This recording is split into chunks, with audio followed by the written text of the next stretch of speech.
بے رحمتی کے یا ارحم الراحمین۔ سارے مسلمان چلے گئے کہ امام اور اعلان ہو گیا، دونوں کی دعائیں ہو گئی، تو اب اس میں کیا بات ہے؟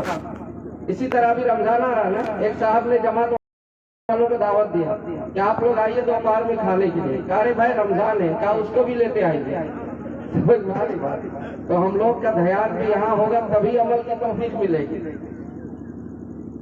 درود شریف پڑھیے، اللہم صلی علی محمد النبی الامی علی آلہ وسلم تسلیما۔ یا رب صلی وسلم دائما ابدا علی حبیبک خیر الخلق کلہم۔ نحمدہ ونصلی علی رسولہ الکریم، اما بعد فاعوذ باللہ من الشیطان الرجیم، بسم اللہ الرحمن الرحیم۔ قل هل يستوي الذين يعلمون والذين لا يعلمون۔ وقال النبي صلى الله تعالى عليه وسلم خيركم من تعلم القرآن وعلمه، او كما قال عليه الصلاة والسلام۔ وہ معزز تھے زمانے میں مسلمان ہو کر، وہ معزز تھے زمانے میں مسلمان ہو کر، ہم خوار ہوئے تاریخ قرآن ہو کر۔ معزز و معطر حضرات علماء اکرام، سامعین اعظام، بڑی دیر سے آپ حضرات تقریباً بعد نماز عشاء سے متصلاً آپ نثر اور نظم کے انداز میں بہت ساری دین کی باتیں سماعت فرمائی ہیں۔ اب یہ آخری اسٹیج پر آپ لوگ آ چکے ہیں، میں آپ سے ایک ضمانت لینا چاہتا ہوں۔ آپ جتنے ابھی تک موجود ہیں، بسا غنیمت آپ لوگ ہاتھ اٹھا کر کے یہ ضمانت دے دیجئے کہ جب تک دعا نہیں ہو جائے گی ہم لوگ نہیں جائیں گے انشاءاللہ۔ ہاتھ اٹھائیے، ہاتھ اٹھا کے، چونکہ اصل خطاب مولانا اکرم کا، اور میرے دوستوں ان کو کسی طرح سے ہماری جانب سے اذیت اور تکلیف نہیں ہونی چاہیے، اس لیے ان کو ہم نے مہمانوں کو بلا لیا اور پھر ہم نے ان کو بے عزت کر دیا، یکے بعد دیگرے سب چلے گئے۔ امام صاحب کے پیچھے آپ نیت باندھتے ہیں تو سلام تک رہتے کہ نہیں رہتے؟ نہیں، بھاگ جاتے ہیں بیچ میں چھوڑ کر نماز۔ تو جب تک دعا نہیں ہوگی تب تک رہنا چاہیے، لیکن ہم کوئی عظمت ہی نہیں دل کے اندر، بیچ بیچ میں جس کو دل چاہ رہا اٹھ کے چلا جا رہا ہے، جو چاہ رہا ہے جو چاہ رہا ہے جو کر رہا ہے، یہ ادب کے بالکل خلاف ہے۔ اس لیے دعا تک رہیں گے انشاءاللہ۔ میں 15-20 منٹ کے اندر اپنی بات پوری کر لوں گا، حضرت تشریف لاہی رہے۔ میرے محترم، ابھی میں نے قرآن مقدس کی ایک آیت کریمہ آپ کے سامنے تلاوت کی ہے، جس کے معنی یہ ہے کہ اللہ تعالیٰ فرماتا ہے کیا وہ لوگ جو جاننے والے ہیں اور کیا وہ لوگ جو نہیں جاننے والے ہیں، کیا یہ برابر ہو سکتے ہیں؟ ہرگز برابر نہیں ہو سکتے۔ ساتھ ہی ساتھ ایک حدیث پاک کا ٹکڑا بھی پڑھا جس میں اللہ کے نبی صلی اللہ تعالیٰ علیہ وسلم نے فرمایا کہ تم میں سے سب سے بہتر وہ ہے جو قرآن کو سیکھے اور اس کو سکھائے۔ یہ رمضان کا مہینہ کا آمد ہے اور قرآن کریم کا اس مہینے سے خاص مناسبت ہے۔ قرآن کریم کو اس مہینے میں اتارا گیا، اسی لیے میں نے یہ عنوان چنا اور آپ کے سامنے چاہتا ہوں کہ قرآن کریم ہی کی نسبت سے چند باتیں گوش گزار کر دوں۔ میرے محترم، آپ قرآن کی فضائل اور اس کے مقام اور مراتب کو اس کم وقت میں نہیں سن سکتے اور میں بتا بھی نہیں سکتا۔ اس کے لیے بڑا لمبا چوڑا وقت کی ضرورت ہے، درکار ہے، جب ہی مفصل بات ہو سکتی ہے۔ میں اشارے میں چند باتیں آپ کو بتا دلانا چاہتا ہوں کہ قرآن کریم ایسی عظیم الشان کتاب ہے کہ اللہ رب العالمین جب اس کو نازل کرنا چاہا، اس کو نازل کرنے کا فیصلہ کیا تو اللہ نے فرشتوں کے سردار جبرائیل امین کو منتخب کیا، دوسرے فرشتے کو موقع نہیں ملا۔ قرآن کریم جس ذات گرامی کو دیا گیا وہ تمام نبیوں کے نبی، امام الانبیاء، محبوب کبریا، آقا مدینہ جناب محمد رسول اللہ صلی اللہ علیہ وسلم کا انتخاب ہوا۔ اور قرآن کریم جس مہینے میں اتارا گیا، تمام مہینوں کے سردار رمضان المبارک کے مقدس گھڑیوں کو اللہ نے انتخاب کیا۔ اور قرآن کریم جس زمین پر اتارا گیا، تمام زمینوں کے سردار مکہ المکرمہ اور مدینہ المنورہ کی گلیوں کو اللہ نے منتخب کیا۔ اور قرآن کریم جس امت کو دیا گیا وہ تمام امتیوں کے سردار امت محمدیہ کو اللہ نے انتخاب کیا۔ آپ خود فیصلہ کر لیجئے، لانے والا فرشتوں کے سردار، جس کو دیا جا رہا وہ نبیوں کے سردار، جس مہینے میں اتارا جا رہا مہینوں کے سردار، اور جس زمین پر اتارا جا رہا زمینوں کے سردار، اور جس امت کو دیا جا رہا امتیوں کے سردار، اس سے بڑی فضیلت اور کیا ہو سکتی ہے؟ قرآن کریم کو جس رحل پہ رکھ دیا جاتا ہے وہ لکڑی قیمتی بن جاتی ہے، اور قرآن کریم کو جس کپڑے میں لپیٹا جاتا ہے وہ جزدان قیمتی ہو جاتا ہے، اور قرآن کریم کو جس کاغذ کے اندر آیتوں کو لکھ دیا جاتا ہے وہ کاغذ کے پرزہ قیمتی ہو جاتا ہے۔ یضل بہ کثیرا ویہدی بہ کثیرا، اسی کے ذریعے آدمی ہدایت یافتہ ہو کر عزت و عروج اور شباب کی چوٹیوں میں پہنچ جاتا ہے، اسی کو پسے پشت ڈال دینے کی وجہ سے ذلیل و خوار رسوا بے عزت ہو جاتا ہے۔ آئے تھے ابو بکر بن کر قرآن کو سینے سے لگایا خدا نے صدیق اکبر بنایا، آئے تھے عمر بن کر قرآن کو سینے سے لگایا خدا نے فاروق اعظم بنایا، آئے تھے عثمان بن کر قرآن کو سینے سے لگایا اللہ نے ذی نورین بنایا، آئے تھے علی بن کر قرآن کو سینے سے لگایا خدا نے حیدر کرار بنایا۔ یہ قرآن تو آیا ہی تھا ذلت کے گڑھے سے عزت کی چوٹیوں میں پہنچانے کے لیے، یہ قرآن تو آیا ہی تھا پستی سے بلندی تک اٹھانے کے لیے، جہل سے علم تک پہنچانے کے لیے، یہ قرآن آیا ہی تھا اسی لیے۔ لیکن افسوس صد افسوس مسلمانوں، آج قرآن کریم کے ساتھ جو ہم نے کھلواڑ کیا اور قرآن کریم کے ساتھ جو ہم نے مذاق کیا وہ محتاج بیان نہیں، وہ کوئی کہنے کی ضرورت نہیں، ہم سب اس کو سمجھ سکتے ہیں۔ میرے محترم، قرآن کریم کے علماء نے لکھا ہے 5 حقوق ہیں ہر مسلمان سے، یہ قرآن 5 حقوق کا مطالبہ کرتا ہے۔ یہ روزہ اور قرآن حدیث پاک کے اندر آتا ہے، کل قیامت کے دن حجت کرے گا، اور قرآن ایک طرف دونوں ہونٹوں کی طرح زبان دیا جائے گا، روزہ کو بھی زبان دیا جائے گا، اور قرآن اور روزہ دونوں حجت کریں گے، سفارش کریں گے پروردگار عالم میں نے دن بھر بھوکا رکھا تھا، قرآن کہے گا میں نے دن رات اس کو تلاوت کرنے پر میرے حقوق کو ادا کرنے کے لیے مجبور کیا تھا، اب اس کو جنت دیجیے۔ ورنہ یہ دونوں جھگڑالو ایسے ہیں جن کے جھگڑے کو تسلیم کر لیا گیا، یعنی مان لیا گیا۔ روزہ بھی کہے گا یہ میری کوئی رعایت نہیں کیا، قرآن کہے گا میرا کوئی خیال نہیں کیا، جہنم رسید کر دی۔ دونوں کے کہنے پر اللہ کا فیصلہ سنایا جائے گا۔ اس لیے آپ اس کو معمولی نہ سمجھے، قرآن کریم کے جو حقوق وابستہ ہیں ہر صاحب مسلمان سے، یہ قرآن یہ جو ہے مطالبہ کرتا ہے کہ میرے 5 حقوق کو ادا کرو۔ مسلمانوں، قرآن کوئی آج ہم سمجھتے ہیں پرانی کتاب ہو گئی، یہ ٹیکنالوجی کا زمانہ ہے، یہ بہت زیادہ انجینئرنگ اور اسی طرح سے لائر اور آفیسر اور اسی طریقے سے چاند اور مریخ پر جانے والے اور سمندروں میں غوطہ لگانے والے اور اسی طرح جو ہے موبائل اور کمپیوٹر کا دور آ گیا، انٹرنیٹ کا زمانہ آ گیا، شاید یہ کتاب بہت پرانی ہو گئی۔ لیکن یاد رکھیں، میں نے پہلے ہی کہا موقع نہیں ہے میرے پاس، ورنہ میں آپ کو بتاتا کہ اس سے انجینئرنگ کی سبق کیسے ملا، اس سے لوگ ڈاکٹر لائر پروفیسر کیسے بنے، اس سے لوگ چاند اور مریخ پر کیسے پہنچے، اس سے لوگ سمندروں میں غوطہ لگا کر سیپیوں کو کیسے نکالے۔ یہ قرآن کریم ہر زمانے میں نیا ہے، ہر زمانے میں نیا ہے، ہر زمانے میں نرالا اور انوکھا ہے، کبھی نہ پرانا ہوا نہ ہو سکتا۔ اس کی حفاظت کا وعدہ اللہ نے لے لیا، اور جو قرآن والے ہیں کیا اللہ اس کی حفاظت نہیں کریں گے؟ میں کوئی مبالغہ نہیں کرتا، لیکن جو صاحب قرآن ہوگا کبھی بھوکا نہیں مرے گا، اور کبھی اللہ پاک اس کو ضائع نہیں کرے گا۔ اس لیے قرآن کی حفاظت کا وعدہ اللہ نے کیا، تو جس کے قلب میں قرآن ہوگا اس کے جسم کی حفاظت کوئی اور کرے گا؟ اس کا بھی خداوند تعالیٰ ہی کرے گا۔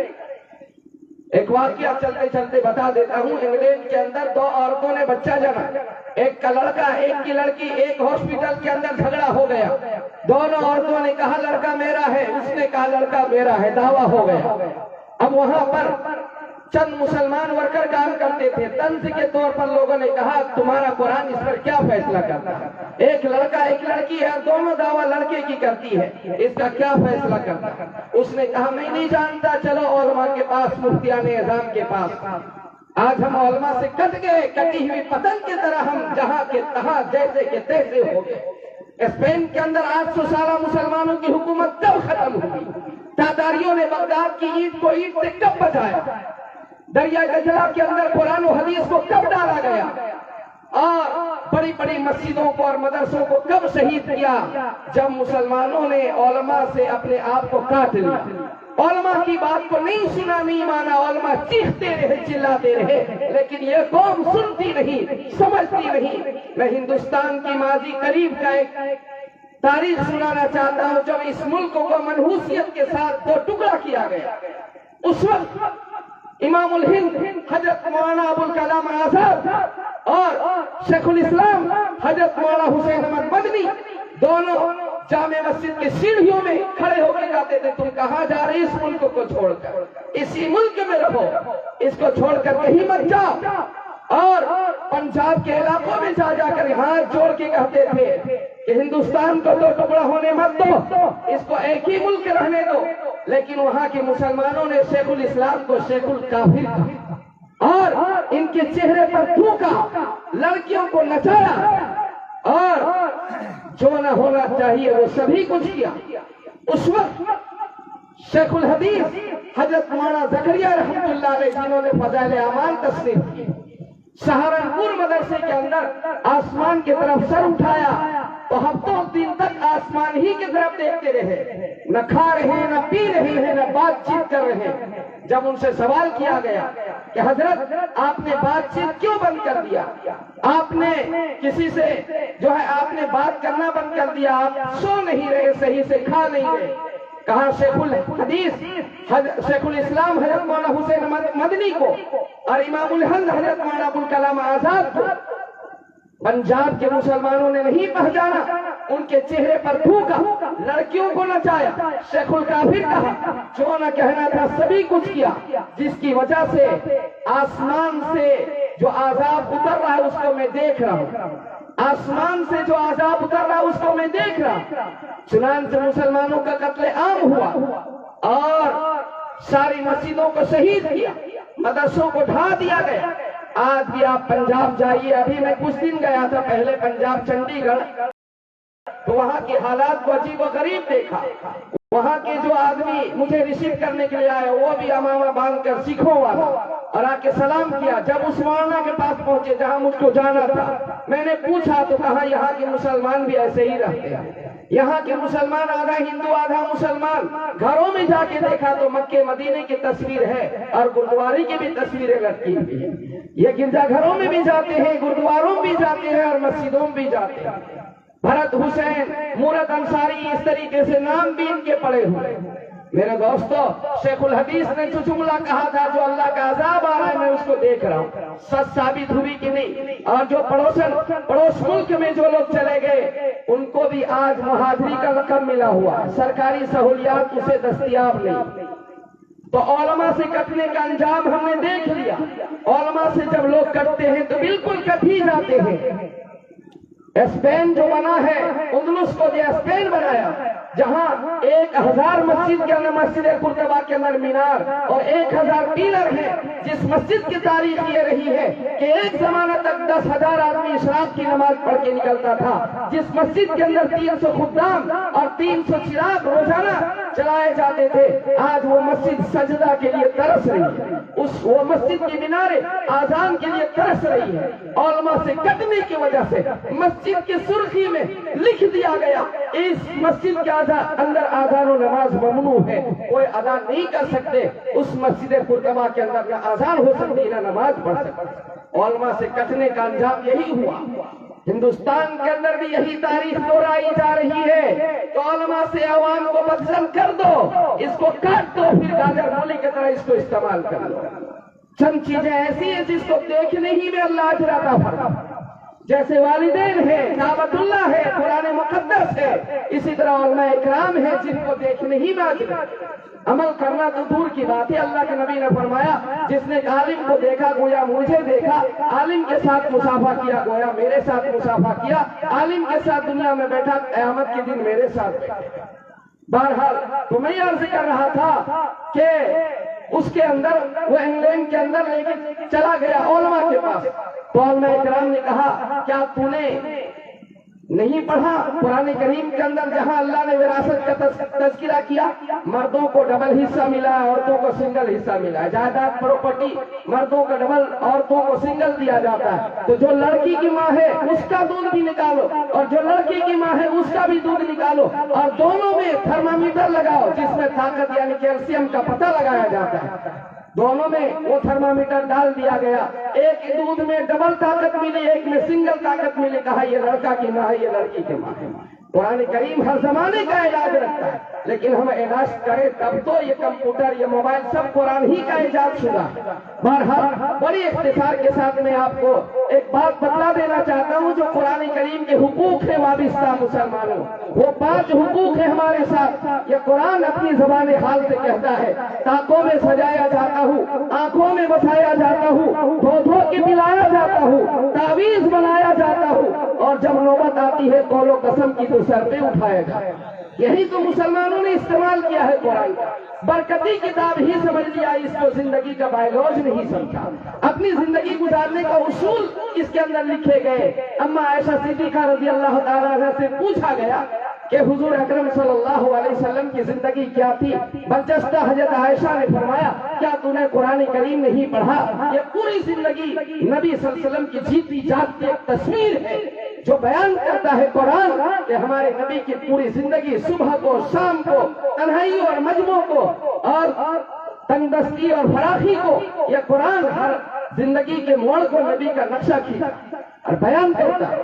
ہم طاقوں میں سجانے کے لیے قرآن کو استعمال کرتے ہیں، دھو دھو کے پینے کے لیے، تعویذ بنانے کے لیے بہت زیادہ ہو گیا تو قرآن خوانی میں پڑھنے کے لیے قرآن کا استعمال کرتے ہیں۔ ایک جگہ ایک پرنسپل صاحب نے اعلان کیا، جو گھر کے اندر فالتو کتاب رکھی ہے یہاں لا کر لائبریری میں اسکول کا رکھ دو۔ سارے بچے نے قرآن اٹھا کے لے آیا کہ یہی کتاب ہے جو میرے گھر میں فالتو کتاب رکھی ہوئی ہے جس کے اوپر ڈسٹ اور جالے پڑے ہوئے، یہ ہمارا سلوک ہے، تو قرآن کی بددعا نہ لگے تو کیا لگے؟ اس لیے میرے دوستو علماء نے لکھا ہے، وہ 5 حقوق ہیں۔ پہلا حق یہ ہے کہ اس کے ساتھ عقیدت و محبت کرے۔ ھذا کلام ربی، یہ میرا رب کا کلام ہے، یہ کسی مصنف نے تصنیف نہیں کیا، یہ کسی کاتب نے کتابت نہیں کیا، یہ کسی پریس والے نے لکھ کے باہر نہیں کر دیا۔ جیسے اللہ نے جبرائیل کو دیا، جبرائیل نے نبی کو دیا، نبی نے صحابہ کو، صحابہ نے تابعین کو، تابعین نے تبع تابعین کو، پھر ائمہ مجتہدین کو، بڑے بڑے غوث، کتب، ابدال، فقیہ، محدث، مفقہ، اہل اللہ، علماء، فضلہ اپنے سینے میں اس کو منتقل کرتے کرتے ہم تک پہنچا دیے۔ اس لیے بلا شک و شبہ ہم اس سے محبت کریں، یہ قرآن کا پہلا حق ہے اختصار کے ساتھ۔ دوسرا حق یہ ہے کہ 365 دن روزانہ ہم اس کی تلاوت کے عادی بن جائیں، روزانہ ہم اس کی تلاوت کرنے والے بن جائیں۔ رمضان میں تلاوت کو بڑھا دیا جائے، رمضان میں تکرار کا دور کا مہینہ ہے، اس مہینے میں جبرائیل امین حضور صلی اللہ علیہ وسلم کو سناتے تھے، حضور صلی اللہ علیہ وسلم جبرائیل امین کو سناتے تھے۔ جس سال نبی کا سفر ہوا تو اس سال 2 مرتبہ حضرت جبرائیل نے سنایا، تو یہ سال کے اندر رمضان کا جو مہینہ ہے یہاں تلاوت بڑھا دینے کا مہینہ ہے۔ لیکن اخبار کے لیے، موبائل کے لیے، انٹرنیٹ کے لیے اور ننگی تصویروں کے لیے ہمارے پاس موقع ہوتا ہے، فرصت نہ ہوتی ہے تو میرے رب کے کلام کے لیے موقع نہیں ہوتا، تلاوت کی فرصت نہیں ہوتی۔ ہم 2-4 پارے نہیں پڑھ سکتے، 2-4 ورق ہی پڑھ لیتے، آدھا پارہ ہی پڑھ لیتے، روزانہ آدھا 1 گھنٹہ قرآن کے پیچھے لگا دیتے، کیا ہی اچھا ہوتا، زندگی کی 4 چاند لگتے۔ تو دوستو روزانہ اس قرآن کی ہم تلاوت کریں۔ ایک بار آپ سورہ یاسین پڑھتے ہیں، 10 قرآن پڑھنے کا ثواب ملتا ہے۔ 3 بار قل ہو اللہ پڑھتے ہیں، آپ کے ایک قرآن کریم پڑھنے کا ثواب کھاتے میں لکھا جاتا ہے۔ سورہ واقعہ آپ پڑھتے ہیں، آپ کے گھر میں کبھی فاقہ دستک نہیں دے سکتا۔ ایک صحابی نے اپنی بیٹی کو رخصت کیا، لوگوں نے کہا جہیز میں کچھ نہ دیا، کہا میں نے اپنی بیٹی کو سورہ واقعہ سکھلا دیا، جو سورہ واقعہ لے جائے گی اس گھر میں فاقہ نہیں آ سکتا۔ جو آدمی سورہ ملک کے عادی بنتا ہے، جب لوگ قبر کے گڑھے میں ڈالتے ہیں تو یہ سورت مردے کے اوپر بچھا دیتی اور کہتی اس کی مغفرت کیجیے ورنہ مجھ کو قرآن سے باہر کر دیں۔ دوستو یہ قرآن کریم کا دوسرا حق ہے کہ روزانہ ہم تلاوت کے عادی بن جائیں۔ تیسرا حق قرآن کریم کا، تیسرا حق ہے کہ اس کے معنی اور مطالب کو سمجھا جائے۔ اس کے لیے علماء کے پاس 2 زانو بیٹھا جائے، اطلبوا العلم من المہد الی اللحد، علم حاصل کرو ماں کی گود سے لے کر قبر کی گود تک۔ حضرت مولانا حسین احمد مدنی رحمۃ اللہ علیہ مالدہ کے جیل میں حافظ قرآن بنے، استاد اور شاگرد نے کہا جب محمود الحسن رحمۃ اللہ علیہ تم بھی حافظ نہیں ہم بھی حافظ نہیں، تراویح کا کیا ہوگا؟ کہ حضرت کوئی بات نہیں، حسین تیار ہے، روزانہ ایک پارہ یاد کر کے تراویح میں سنا دے گا۔ حضرت دوستو بادشاہ اورنگزیب رحمۃ اللہ علیہ 40 سال کی عمر میں حافظ قرآن بنے۔ یہ قرآن آسان ہے، جو چاہے گا اللہ اس کو یاد کرا دے گا، یہ آسان کتاب اللہ نے بنایا۔ اس لیے ہم علماء کے پاس بیٹھ کر سیکھیں۔ الحمدللہ رب العالمین الرحمن الرحیم ہم پڑھتے ہیں سمجھتے نہیں، علماء سے پوچھیں اس کے کیا معنی کیا مطلب ہے۔ الحمدللہ رب العالمین تمام تعریف ہے اللہ کے لیے جو دونوں جہان کے مالک ہے، الرحمن الرحیم جو رحمان بھی ہے رحیم بھی ہے، مالک یوم الدین جو روز سزا یعنی قیامت کے دن کا مالک ہے، ایاک نعبد و ایاک نستعین، اے اللہ ہم تیری ہی عبادت کرتے ہیں، تجھی سے مدد چاہتے ہیں، اہدنا الصراط المستقیم، آپ مجھے سیدھے راستے پر چلا دیجئے، صراط الذین انعمت علیہم، وہ راستہ جن کے اوپر آپ کی طرف سے انعامات نازل کیے گئے، غیر المغضوب علیہم ولا الضالین، وہ راستے سے بچائیے جن پر تیرا قہر و غضب عذاب نازل ہوا۔ اے نبی جی آپ کہہ دیجئے قل هو اللہ احد، اللہ ایک ہے، اللہ الصمد، بے نیاز اس کی ذات ہے، لم یلد ولم یولد، نہ اس کو کسی نے جنم دیا ورنہ بنفس نفیس اس سے کوئی جنم پایا، ولم یکن له کفوا احد، اس کی برابری میں کوئی نہیں پہنچ سکتا، کسی کی رسائی نہیں ہو سکتی۔ تو قرآن کو سمجھیں گے تب نے حضرت علی فرماتے ہیں جب میرا دل چاہتا ہے میں اللہ سے باتیں کروں تو میں قرآن جو ہے نماز پڑھتا ہوں، جب کہتا ہے الحمدللہ رب العالمین تو اللہ کہتا ہے صدقت عبدی، میرے بندے نے سچ کہا، جب کہتا ہے الرحمن الرحیم تو اللہ کہتا ہے حمیدن عبدی، میرے بندے نے میری تعریف بیان کی، اور جب میرا دل چاہتا ہے اللہ مجھ سے باتیں کرے تو میں قرآن پڑھتا ہوں، اللہ کہتا ہے یہ کرو یہ نہ کرو، ایسا کرو یہ ایسا نہ کرو۔ چنانچہ قرآن کریم کا یہ تیسرا حق ہے کہ اس کو سمجھا جائے، گوگل سے نہیں پوچھنا ہے مسئلہ، اس میں تو بہت ساری یہودیوں کا چینل چل رہا ہے، اسلام کے عنوان پر مسئلہ مسائل قرآن کو سمجھنا ہے تو علماء کے روبرو آ کے پوچھیے اور سمجھیے، یہ تیسرا حق ہے۔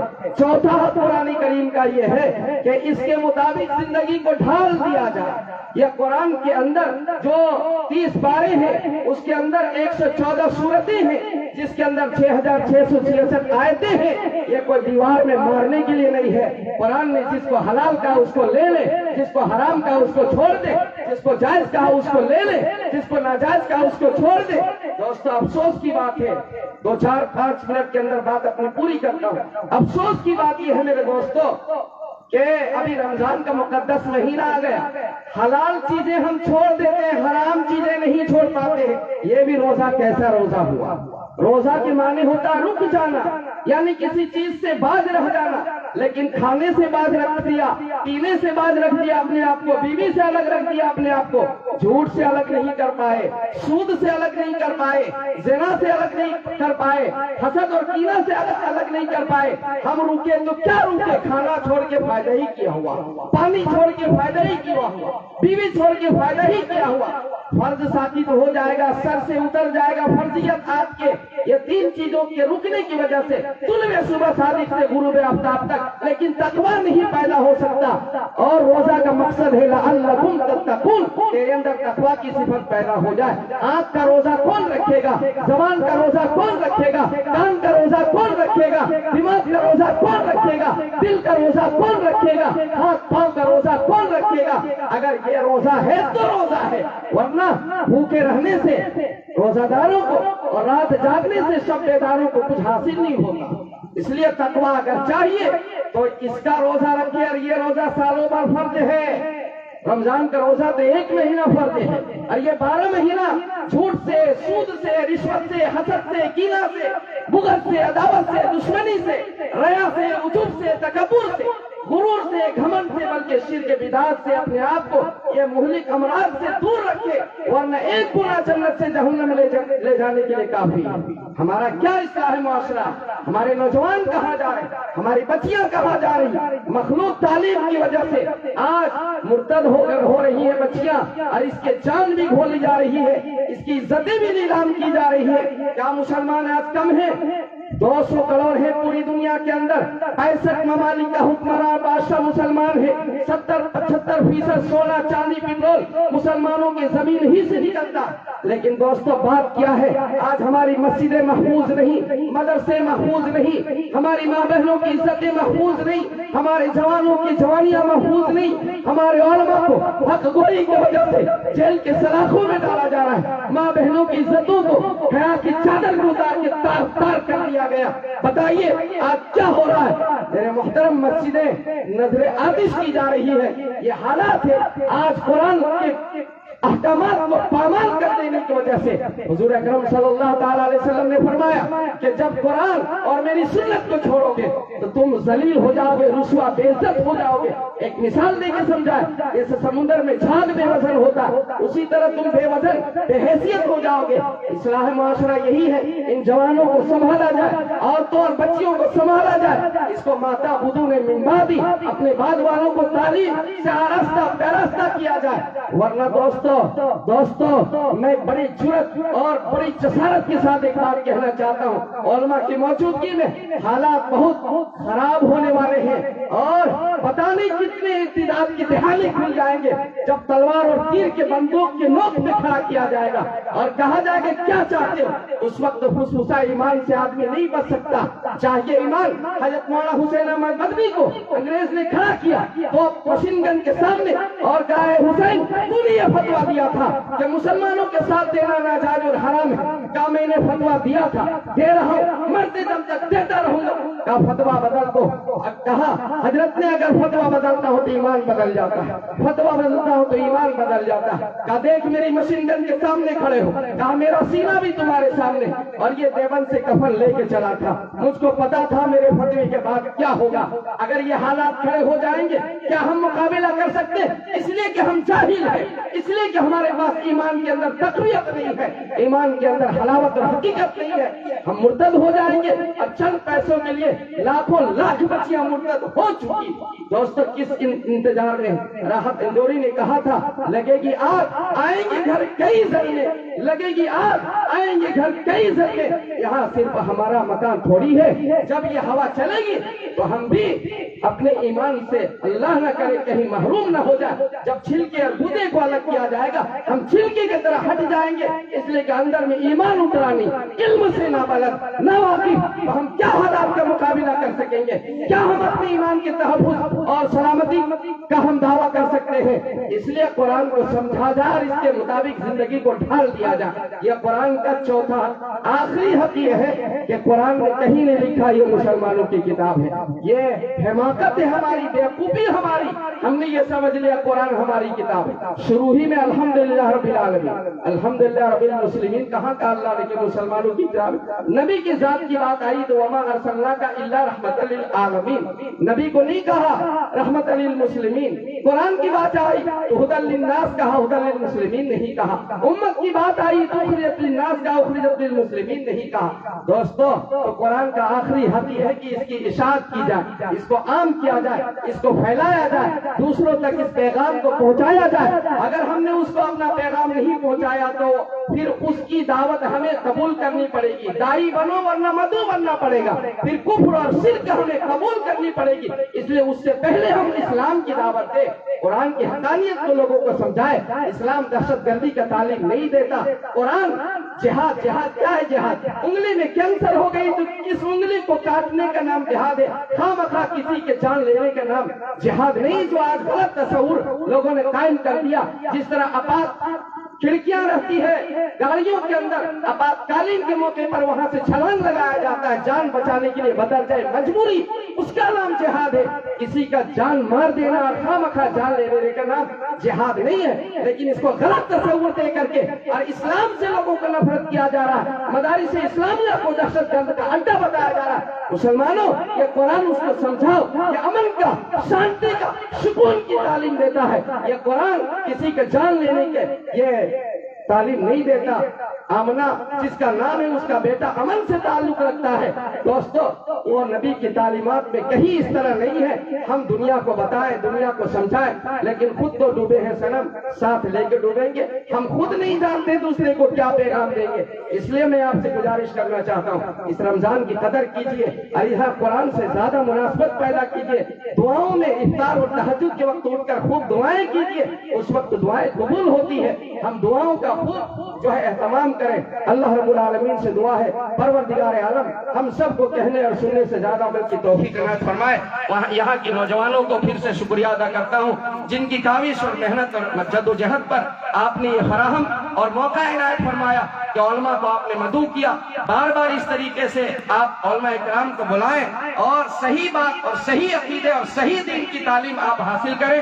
اللہ تعالیٰ عمل کی توفیق عنایت فرمائے. وآخر دعوانا الحمدللہ.